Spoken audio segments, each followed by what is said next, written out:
এটা হচ্ছে Casio FX991 CW calculator.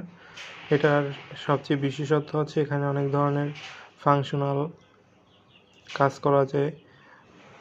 এর সবচেয়ে আকর্ষণীয় একটা দিক হচ্ছে ম্যাথ বক্সের ভিতরে আমরা ফার্স্টে হোম বাটনে গিয়ে এরপর ম্যাথ বক্সে যাব।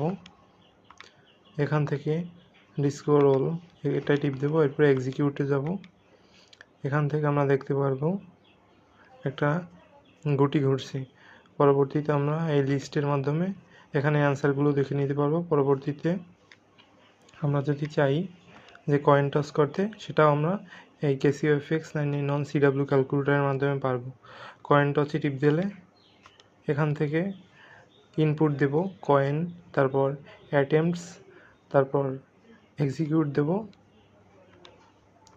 তাহলে এখান থেকে কয়েনটা টস হবে। এরপর এখান থেকে আমরা দেখতে পারবো লিস্টের মাধ্যমে আমাদের রেজাল্টগুলো। এই হচ্ছে এটার বিশেষত্ব।